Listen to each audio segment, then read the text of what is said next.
स्वागत है आपका आपके अपने चैनल प्रेप विद मनोज पे। जैसा कि हमारी एनआईएस की सीरीज चल रही थी, उसमें हम देखेंगे आगे की क्लास हमारा कौन सा ब्लॉक 2 चल रहा था।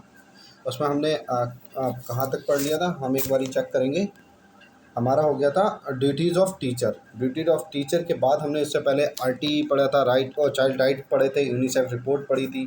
अब हम पढ़ेंगे मतलब जो आगे के टॉपिक पढ़ेंगे, हम देखेंगे क्या क्या है आगे। ओके, तो शुरू करते हैं। इसमें हम अगला नेक्स्ट टॉपिक हमारा है कि विद्यालय अभिशासन और प्रबंधन की, मतलब विद्यालय का प्रबंधन कैसे चलता है, क्या होता है, कि इसमें हम देखेंगे। आगे पढ़ते हैं, देखते हैं। यदि आप विद्यालय का प्रबंधन ठीक से नहीं कर पाते हैं तो आरटीई का, आरटी मतलब जो वो राइट टू एजुकेशन है 2009, इसका क्या होता है। एक मिनट, थोड़ा सा मैं इसको स्लो कर देता हूँ। तो आरटी जो 2009 है, उसके उद्देश्यों के लक्ष्यों को प्राप्त नहीं कर पाओगे। मतलब ये कहा गया है कि अगर हमारा जो स्कूल मैनेजमेंट अच्छा नहीं होगा, विद्यालय प्रबंधन अच्छा नहीं होगा, तो जो हमारे जो आरटी जो 2009 में जो हमारे भी जो भी एम है, हमारे जो लक्ष्य हैं जो हमारे, उनको हम पूरा नहीं कर सकते हैं। तो इसके लिए हमें क्या करना चाहिए, हमारा जो स्कूल मैनेजमेंट अच्छा होना चाहिए। उसके आगे बात करी गई है। एक्ट में ये स्पष्ट रूप से उल्लिखित है कि किसी भी ऐसे विद्यालय को मान्यता नहीं दी जाएगी जिसमें प्रभावी रूप से शिक्षा प्रदान करने की संबंधी मानक और मानदंड,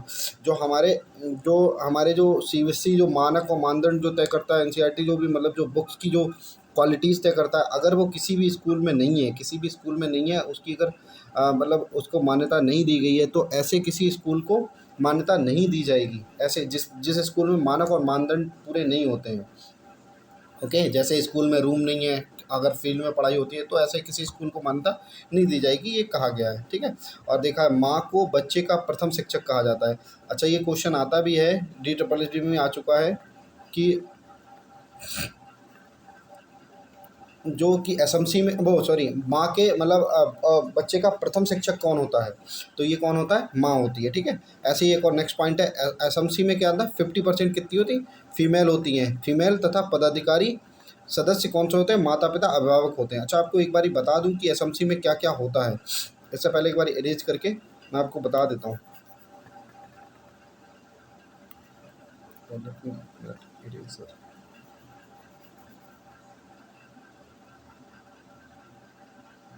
जस्ट होल्ड। ठीक है, अब हम देखते हैं एसएमसी क्या होता है। एसएमसी में सबसे पहले होता क्या है, एसएमसी में कितने परसेंट जितने भी सदस्य होंगे, ठीक है, उसका क्या होता है, 75% कौन से होंगे, क्या होते हैं, जो गार्जियन होते हैं। ठीक है, गार्जियन। और हमारे 25% जो होते हैं, उसमें क्या होता है, उसमें बहुत सारी कैटेगरीज, उसमें 3 कैटेगरीज होती हैं। ठीक है।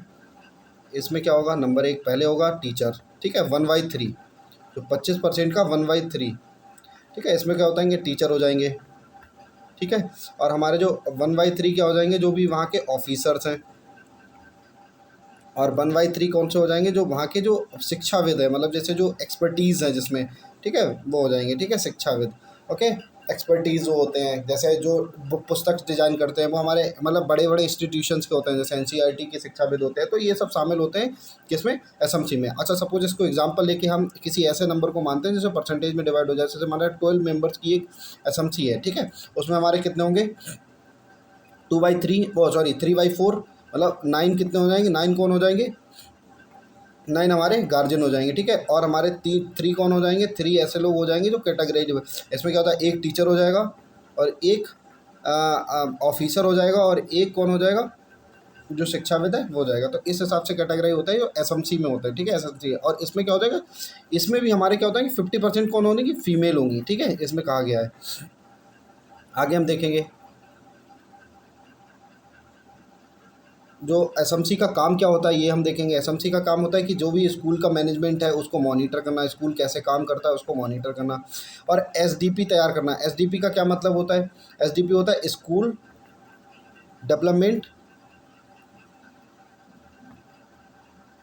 Development plan. ठीक है, ये कितने, अच्छा, एसएमसी कितने साल के लिए डिज़ाइन करती है, क्वेश्चन ये आता है कि एसएमसी को वो एसडीपी को डिज़ाइन कौन करता है, एसडीपी डिज़ाइन कर मतलब एसडीपी को डिज़ाइन कौन करता है, वो एसएमसी करती है। और एसएमसी कितने साल के लिए, एसडीपी को जो स्कूल डेवलपमेंट प्लान है, इसको कितने साल के लिए डिज़ाइन किया जाता है, इसको मैक्सिमम 3 ईयर्स के लिए ये डिज़ाइन किया जाता है, ठीक है। अगले 3 मतलब ऐसा अब ये स्कूल डेवलपमेंट प्लान होता क्या है? स्कूल डेवलपमेंट प्लान होता है कि विज़न बिल्डिंग, मतलब कि हमारा स्कूल आगे क्या काम करने वाला है अगले 3 साल में। तो ये क्वेश्चन आ चुका है कि इस एसडीपी को कितने साल के लिए डिज़ाइन किया जाता है। तो स्कूल के अगले 3 साल में विज़न क्या होंगे, क्या पाथवे होगा, उसको कैसे कार्य किया जाएगा, कौन-कौन से सुधार लाने होंगे। तो ये सब डिसाइड किस में होता है? इसमें होता है एसडीपी, स्कूल डेवलपमेंट प्लान में, ठीक है। आपको समझ में आ गया। और हम आज आपको एक छोटी सी एक वीडियो डाल दूंगा 5 से 10 मिनट की, जो एसडीपी पे फुल वीडियो, ठीक है। उसमें सारे पॉइंट्स क्लियर हो जाएंगे आपको। और ये एसडीपी बहुत इंपॉर्टेंट पॉइंट है, ठीक है, बहुत इंपॉर्टेंट है डीएसएसबी और किसी अदर एग्जाम्स को भी लेके, ठीक है। बहुत सारे इससे क्वेश्चन आते हैं एसडीपी से लेके, ठीक है। आज हम डाल देंगे वीडियो, आप देख लेना, लिंक पिन कर दूंगा। और आगे क्या है, अनुदान राशि को मॉनिटर करना, जो भी मतलब अनुदान दी जाता है, जैसे कि गांव के जो भी बड़े मुखिया लोग होते हैं वो अनुदान देते हैं, तो उन सबको मॉनिटर करना, ठीक है। आरटी के लक्ष्यों की प्राप्ति हेतु मिशनरी की तरह कार्य करना, मतलब जो आरटी में जो लक्ष्य दिए गए हैं उनको मतलब प्राप्त करने में हेल्प करना। आगे हम देखेंगे शिक्षा का अधिकार, मतलब जो आरटी एक्ट है। अब आरटी एक्ट की नियमावली में कौन कौन से रूल्स थे, रूल्स कौन कौन से हैं। सबसे पहले देखेंगे RT some rules are formed which are called child right, मतलब जो चिल्ड्रंस के लिए राइट्स बनाए गए, ठीक है। And free education for physic education rules by, मतलब फ्री और कंपलसरी। आरटी में सबसे इंपॉर्टेंट बात यही कही गई थी, जो फ्री और कंपलसरी एजुकेशन की बात की गई थी, ठीक है, प्रत्येक बच्चे को मिलनी चाहिए। These rules vary up to the some extent from of the state to state, मतलब हर स्टेट में अलग अलग रूल्स मतलब फॉलो करेंगे, वेरी अलग अलग तरीके से करेंगे, किसी में अलग, किसी स्टेट में अलग, ठीक है। The rules of the RT is divided into the 8 part, कितने पार्ट में डिवाइडेड है? 8 पार्ट में। अब हम आगे देखेंगे कौन कौन से 8 पार्ट है। पहला क्या है? प्रारंभिक भाग। इसमें जो पहला पॉइंट है, पहले पॉइंट में जो 8 पार्ट्स में पहला पॉइंट है प्रारंभिक भाग, मतलब प्राइमरी कौन कौन सा पार्ट है। सबसे पहले आंगनवाड़ी। अच्छा क्वेश्चन आता है कि आंगनवाड़ी के बारे में, तो आंगनवाड़ी के बारे में अलग से कुछ मतलब डेटा है, उसको पढ़ लेते हैं, एक बारी रिमाइंड कर लेंगे, एक क्वेश्चन आएगा तो आसानी से सॉल्व हो जाएगा। भारत सरकार के महिला और बाल विकास मंत्रालय की सम्मिलित बाल विकास योजना के अंतर्गत स्थापित आंगनवाड़ी केंद्र है। अच्छा क्वेश्चन आ सकता है कि आंगनवाड़ी केंद्र को स्थापित किसने किया। क्वेश्चन आपको शिक्षा मंत्रालय आ सकता है, बाल विकास मंत्रालय आ सकता है, तो मतलब मोस्ट कन्फ्यूजन होगा एजुकेशन और बाल विकास मंत्रालय में, बाकी में तो नहीं होगा। बाल विकास और महिला और बाल विकास मंत्रालय ने इसको स्थापित किया गया था। इसमें क्या मतलब क्या था और आगे क्या है। बच्चे का अर्थ, इसी में जो पॉइंट्स हैं प्राइमरी पार्ट्स में, बच्चे का अर्थ क्या होता है, बच्चा किसे कहा जाएगा, जो 6 से 14 वर्ष का होगा, ठीक है। और ये क्या है, पीपल क्या होता है, क्यूमुलेटिव रिकॉर्ड, मतलब विद्यार्थी संचयी रिकॉर्ड। अच्छा संचयी रिकॉर्ड क्या होता है, ऐसा रिकॉर्ड जिसमें क्या होता है कि बच्चे की पूरी मतलब जब जितने टाइम से उसने एडमिशन लिया और जब तक उसका एग्जिट नहीं हो रहा, जब तक उसका कंप्लीशन नहीं हो रहा अपनी एजुकेशन का, उस सब की ऐसी सब इम्पोर्टेंट घटनाओं का जो मतलब कंपाइलेशन होता है, घटनाओं का जो मतलब एक जगह जो लिखी जाती है, जो डायरी बनती है, उसको संचयी रिकॉर्ड बोलते हैं, क्यूमुलेटिव रिकॉर्ड बोलते हैं। व्यापक और सतत मूल्यांकन पर आधारित बच्चे का प्रगति रिकॉर्ड, जितनी भी घटनाएं उसने की हैं, जितना उसका मूल्यांकन हुआ है, वो सब चीज़ें किस में आ जाती है, पपल टीचर में आ जाती, क्यूमुलेटिव रिकॉर्ड से आ जाती है। और क्यूमुलेटिव रिकॉर्ड बनाता कौन है, क्यूमुलेटिव रिकॉर्ड होता है टीचर बनाता है, ठीक है। एक क्वेश्चन और आता है कि क्यूमुलेटिव रिकॉर्ड क्या ट्रांसफरेबल होता है या नहीं होता है। ट्रांसफरेबल का मतलब ये है कि अगर मान लिया जैसे एक टीचर है तो एक बच्चे का रिकॉर्ड मतलब तैयार कर रहे हैं, तो क्या होता है कि अगर उस टीचर का किसी रेयर केस में कि ट्रांसफ़र हो जाता है तो नया टीचर आता है, तो क्या वो क्यूमुलेटिव रिकॉर्ड टीचर्स के लिए दूसरे टीचर के लिए ट्रांसफरेबल है या नहीं है। तो क्या होता है, संचयी रिकॉर्ड जो क्यूमुलेटिव रिकॉर्ड होता है वो क्या होता है कि उसका क्यूमुलेटिव रिकॉर्ड होता है वो ट्रांसफरेबल होता है, कि दूसरा वो बच्चे का क्यूमुलेटिव रिकॉर्ड दूसरे टीचर को हैंड ओवर करके जाएगा जब भी जाएगा, ठीक है। तो ये क्वेश्चन आता है कि क्यूमुलेटिव रिकॉर्ड ट्रांसफरेबल है या नहीं है, तो होता है ट्रांसफरेबल, ठीक है। स्कूल मैपिंग क्या होती है, स्कूल मैपिंग क्या होता है, विद्यालय अवस्थिति में इस प्रकार की योजना बनाना कि सामाजिक व्यवधान और अवरोधों और भौगोलिक दूरी पर काबू किया जा सके। मतलब जो भी मतलब ड्रॉप आउट्स या जो भी समस्याएं आ रही हैं उन सबको क्या होता है कि मतलब उन सब पे कंट्रोल किया जा सके, तो ऐसी स्कूल मैपिंग करना, मैपिंग ऐसी योजना बनाना, तो ये स्कूल मैपिंग है, ठीक है।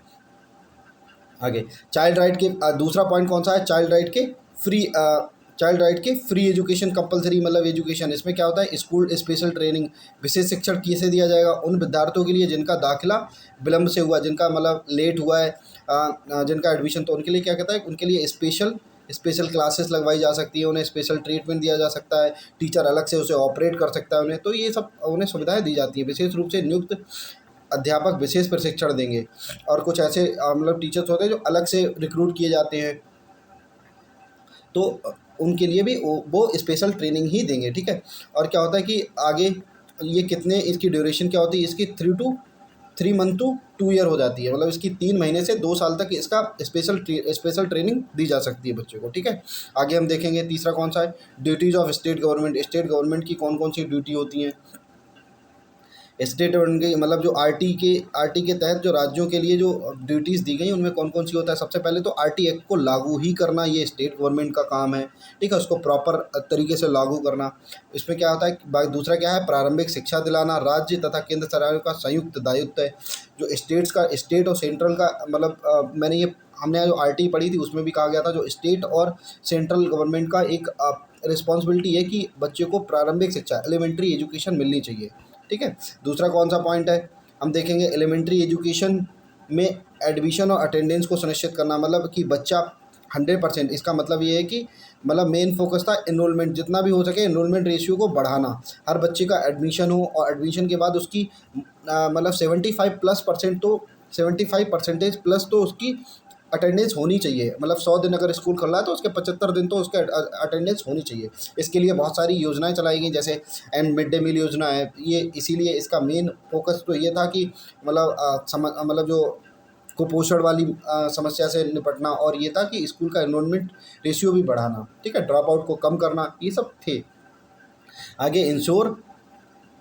इंश्योर इक्वल ऑल, और ये भी इंश्योर करना कि हर बच्चे को क्या था, इक्वल ट्रीटमेंट मिले, ठीक है। ऐसा नहीं है कि अगर कोई उच्च तबके से आता है तो उसको अच्छा ट्रीटमेंट मिल रहा है, जो निचले तबके से आता है तो शिक्षा में सभी को समान समझा जाएगा, ये भी स्टेट की रिस्पॉन्सिबिलिटी थी।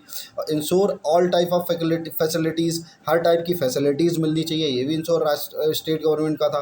गुड क्वालिटी एजुकेशन, अच्छी शिक्षा मिलनी चाहिए, ये भी किसकी रिस्पॉन्सिबिलिटी थी, स्टेट की। आपको ऐसे डीएसएस में इसमें क्वेश्चन आ सकता है कि आरटीई के तहत स्टेट गवर्नमेंट को कौन कौन सी मतलब रिस्पॉन्सिबिलिटीज़ दी गई थी, तो ये सब पॉइंट आ सकते हैं इनमें से, तो आप एक बार ही पढ़ लेंगे तो कोई दिक्कत नहीं है इसमें, ठीक है। Providing the facilities of for the teachers. अच्छा, आरटी में बात की गई थी जो टीचर्स को भी मतलब सैलरीज इंक्रीज करी जाए, उन्हें अच्छी फैसिलिटीज़ दी जाएँ, तो ये उसमें टीचर्स के लिए भी बात की गई थी। और पूंजीगत और लागत खर्च का प्रावधान, मतलब कि कितना कौन परसेंटेज कितना देगा, स्कूल में बिल्डिंग है या नहीं है, तो उन सबके खर्चों के लिए पैसे देना, ये भी किसका था, स्टेट्स का काम था, स्टेट गवर्नमेंट का, ठीक है। नेक्स्ट पॉइंट हम देखेंगे, और एक और पॉइंट है इसमें, बहुत इंपॉर्टेंट पॉइंट है कि जो प्राइमरी स्कूल है वो बच्चों के घर से कितने किलोमीटर की रेशियो में होने चाहिए, कितने, 1 किलोमीटर के। और जो एर्थ तक का स्कूल है, एर्थ तक का जो उच्च माध्यमिक मतलब हायर सेकेंडरी एजुकेशन, उसके लिए कितना होना चाहिए, ये 3 किलोमीटर, ये 3 किलोमीटर के रेडियस में। जैसे एक बच्चे का अगर घर यहाँ है तो इतना 1 किलोमीटर अगर इस रेडियस में आता है तो इसमें एक ना एक प्राइमरी स्कूल होना ही चाहिए, ठीक है। और ऐसी जो 8 मतलब 3 किलोमीटर इतना आ जाता है, ठीक है, तो इसमें एक ना एक प्राइमरी एक ना एक इसमें क्या होता है, उच्च माध्यमिक स्कूल होना चाहिए, ठीक है, ये कहा गया था। ओके, अब हम देखेंगे आगे क्या है, फोर्थ वाला पॉइंट कौन सा है, रिकॉर्डों का रख रखाव। अच्छा, जो बच्चों की जो रिकॉर्ड्स होते हैं, जैसे बच्चों की मार्कशीट्स हैं, बच्चों का डेटा है, जो क्यूमुलेटिव रिकॉर्ड्स हैं, तो वो सब रखने की, मेंटेनेंस करने की, उनके रिकॉर्ड को रखने के लिए बात की गई थी। इसमें क्या था, लोकल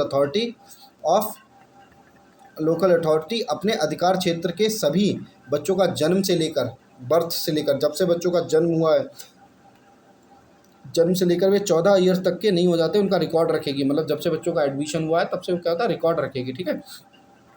और रिकॉर्ड को होगा कि प्रतिवर्ष अपडेट भी किया जाएगा, अपडेट भी करेंगे, ये किसका का काम होगा, ये मतलब आरटी में कहा गया था, ठीक है। लोकल अथॉरिटी की अपेक्षा वह मध्याह्न भोजन, मिड डे मील की व्यवस्था को मॉनिटर भी करे, ठीक है, ये भी कहा गया था। और आपको बताया था कि एसएमसी एक एसडीपी तैयार करेगी, स्कूल डेवलपमेंट प्लान, एक मतलब विजनरी प्लान, जिसमें विजन और मिशन दोनों होंगे। वो कितने साल के लिए, 3 साल के लिए, मैंने आपको बताया था कितने साल के लिए, 3 साल के लिए, ठीक है। आगे पॉइंट नोट पॉइंट है, नोट पॉइंट कुछ इंपॉर्टेंट पॉइंट हैं कि एक जिला अधिकारी की जो डिस्ट्रिक्ट कलेक्टर होती है उसकी भूमिका क्या होगी, आरटी को प्रभावी ढंग से क्या ना लागू कराना, कि मतलब हर डिस्ट्रिक्ट में, डिस्ट्रिक्ट के प्रत्येक स्कूल में आरटी लागू है या नहीं है। लागू कराने के लिए उसकी कैसी एक किस रूप में, एक कस्टोडियन मतलब एक अभिरक्षक के रूप में उसकी मतलब भूमिका होगी। अच्छा, क्वेश्चन आ सकता है क्योंकि डीएसएसबी में मोस्ट ऑफ द फिलर्स भी आते हैं। जैसे आपको ये पूरा स्टेटमेंट दे दिया जाएगा, आपको यहाँ पे फिलर्स बन के दे दिया जाएगा आपको कि कौन कौन से रूप में एक मतलब होगी। तो उसमें आपको 4-5, अब एक तो कस्टोडियन दिया जाएगा, दूसरा एक गाइडेंस हो जाएगा, एक फैसिलिटेटर हो जाएगा। तो ऐसे आप मोस्ट ऑफ द बच्चे क्या होता है कि एनसीएफ को सोच के फैसिलिटेटर लगा देंगे, लेकिन एक क्या होता है कि एक कस्टोडियन की भूमिका होगी। ठीक है, आगे हम देखेंगे एसएमसी। हमने एसएमसी पढ़ भी ली है। एसएमसी मैनेजमेंट में कमेटी में सबसे 75% मेंबर कितने होंगे? अभिभावक होंगे। ठीक है, और संचयी रिकॉर्ड, जो क्यूमुलेटिव रिकॉर्ड बनाने का कार्य क्या होगा? किसका होगा? टीचर का। और हमने ये भी बताया था ये क्या होगा? ये ट्रांसफरेबल होगा। ये संचयी रिकॉर्ड किसके आधार पर होगा? पूर्ति समापन पत्र पर का आधार होगा। जो मतलब जो बच्चों को जो जब बच्चों की कंप्लीशन हो जाएगा, जब एजुकेशन का कंप्लीशन बच्चों का हो जाएगा, तो उसके बाद क्या होगा? उसके बाद मतलब कंप्लीशन तक के रिकॉर्ड रखे जाएंगे। ठीक है, और उसी जो कंप्लीशन के बाद जो बच्चे का एक होता है, एक हमारी मार्कशीट और जो ट्रांसफ़र सर्टिफिकेट मिलता है उसमें देखा था कि बच्चे का ओवरऑल कैसा बिहेवियर रहा, तो उसको गुड या बैड बिहेवियर वो किसके बेस पे रिकॉर्ड किया जाता है? ये क्यूमुलेटिव रिकॉर्ड के ही बेस पे उसको जज किया जाता है। ठीक है, बच्चे का कैसा रिकॉर्ड रहा है, आगे हम देखेंगे। और एसएमसी का कार्य क्या होता है? एक और पॉइंट है, कुछ नया पॉइंट, उसको देखते हैं। ये डीएसएसबी में आ भी चुका है। ठीक है, मैंने आपको लिखा कि अध्यापकों के लिए एक शिकायत सुधार प्रक्रिया निर्धारित करेगी एसएमसी, और एक राज्य सरकार और राज्य स्तर पर, जिला स्तर पर और खंड ब्लॉक स्तर पर विद्यालय ट्रिब्यूनलों मतलब न्यायाधिकरणों का गठन करेगी। ये किसका काम है? एसएमसी का है। कि जो टीचर्स, कभी कभी क्या होता है किसी स्कूल में क्या होता है, टीचर लेट आते हैं और टीचर आते ही नहीं है, कई दिन तक एब्सेंट रहते हैं। तो इन सब चीज़ों को लेके एसएमसी एक विद्यालय ट्रिब्यूनलों का रिकॉर्ड मतलब गठन करेगी, जो न्यायाधिकरणों को, जिसमें ये मतलब कंप्लेंट रजिस्टर कर सकते हैं। स्टेट लेवल पे वो होगी, वो स्टेट लेवल पे होगी, डिस्ट्रिक्ट लेवल पे होगी, ब्लॉक लेवल पे, हर लेवल पे होगी कि टीचर्स की कंप्लेंट की जा सके। ठीक है, और एसएमसी का एक और कार्य है कि राज्य और स्थानीय अधिकारी क्या करेंगे? जो इस एसएमसी की जो राज्य स्थानीय अधिकारी होंगे, जो ऑफिसर्स मैंने बताया था, वो क्या करेंगे? टीचर और स्टूडेंट रेशियो को जज करेंगे। जब भी अगर कभी टीचर और रेशियो का मतलब असंतुलन होगा, कि डिसबैलेंस होगा, तो क्या होता है कि आगे की हायर इंस्टीट्यूशंस के लिए इस चीज़ का रिपोर्ट अपनी दर्ज करेंगे। ठीक है, आगे देखते हैं। अच्छा, एक फुल फॉर्म है, उसको हम देख लेते हैं क्या है, क्योंकि ऐसे डीएसएसबी में क्या होता है कि फुल फॉर्म भी आती है। ठीक है, ये इंपॉर्टेंट है। डीएसएस में फुल फॉर्म तो बहुत इंपॉर्टेंट है, 4 से 5 फुल फॉर्म हर बार आती हैं। ठीक है, इसमें क्या होता है? रीपा, REPA। रीपा का क्या मतलब होता है? Right and education protection authority. मतलब क्या होता है? शिक्षा अधिकार परिरक्षण अधिकार की। क्या होता है कि ये चाइल्ड राइट की रक्षा करेगी। जो चाइल्ड राइट की रक्षा करने का अधिकार किसका है? वो रीपा का है। ठीक है, राइट्स एजुकेशन प्रोटेक्शन अथॉरिटी। आगे हम देखेंगे और कुछ पॉइंट है नोट पॉइंट में। इसमें क्या पॉइंट है, आगे देखेंगे। कनाडा का एक संगठन है, मतलब एक फैक्ट है ये। कनाडा का एक जो संगठन है जो चाइल्ड राइट के लिए क्या करता है? चाइल्ड राइट की इसकी कैटेगरी है, नंबर 1 प्रावधान है, दूसरा सुरक्षा है और भागीदारी। प्रावधान में क्या होता है कि जो कौन से जीवन स्तर कैसा होगा, देखभाल और खेल का अधिकार, ये सब प्रावधान के अंदर आता है। और शोषण के जो सुरक्षा के अंदर क्या आ जाएगी? शोषण के मतलब जो एक्सप्लॉयटेशन नहीं होगा बच्चों का। भागीदारी क्या होगा? बच्चों की कम्युनिटी में सामुदायिक भागीदारी होगी। तो ये एक पॉइंट है, कुछ खास ज़्यादा इंपॉर्टेंट नहीं है। ठीक है, और CIRN एक, इसकी भी ये भी फुल फॉर्म है। एक CRIN। इसका क्या मतलब होता है? Child right information network. ठीक है, ये भी पॉइंट आ सकता है। तो ये फुल फॉर्म तो आपको बहुत इंपॉर्टेंट है, आपको हर एक आप कंपाइल करके कहीं एक जगह आप लिखते जाइए, बाद में एक बार एग्ज़ाम से जाने से पहले एक बार रिवीजन कर लें तो हो जाएगा। ठीक है, इसमें क्या होता है? CRN का मतलब क्या होता है कि ये बच्चों का अधिकार को 2 वर्गों में, जो CRN एक इंस्टीट्यूट है, नेटवर्क है, ये क्या करता है? ये बच्चों के अधिकारों को 2 वर्गों में डिवाइड करता है। नंबर 1 पहला कौन सा है? आर्थिक, सामाजिक तथा सांस्कृतिक अधिकार। इसमें कौन सा हो जाएगा? इसमें जो ऐसे अधिकार आते हैं जो बच्चों की एक बेसिक नीड्स की जो देखभाल करते हैं, ऐसे सारे अधिकार इसमें आते हैं कि सोसाइटी में उसका क्या अधिकार है, उसकी इकोनॉमिकली उसका क्या अधिकार है, सांस्कृतिक कल्चर के लिए कि बच्चा जो चाहे वो कल्चर अपना सकता है। ठीक है, तो अच्छी कल्चर में रहने का उसका अधिकार है। ठीक है, दूसरा कौन सा है? पर्यावरण संबंधी सांस्कृतिक विकासात्मक। ठीक है, ये किसमें है? ये दूसरा पॉइंट है। अच्छा, इस अधिकार को क्या करते हैं? जो पर्यावरण, जो इन्वायरमेंट से रिलेटेड अधिकार होता है, वो पीढ़ी का अधिकार होता है, तीसरी पीढ़ी की। कौन सी पीढ़ी का? तीसरी पीढ़ी का। क्योंकि तीसरी पीढ़ी का इसलिए कहा जाता है क्योंकि हमने एक कॉन्सेप्ट अपना रखा जो सस्टेनेबल डेवलपमेंट की, मतलब अपने पर्यावरण को सुरक्षित करना। तो बच्चों का जो हमारा उद्देश्य है, हमारा एम है और हमारा रिस्पॉन्सिबिलिटी भी है कि हम की जो आगे मतलब जो इन्वायरमेंट को बचा के रखें अपने आने वाली पीढ़ी के लिए। तो इसीलिए इसको क्या करते हैं, तीसरी पीढ़ी का अधिकार कहा जाता है। इसमें बच्चों का अधिकार है कि सुरक्षित और स्वास्थ्यकर वातावरण में रहने का अधिकार है किसका, बच्चों का, ठीक है।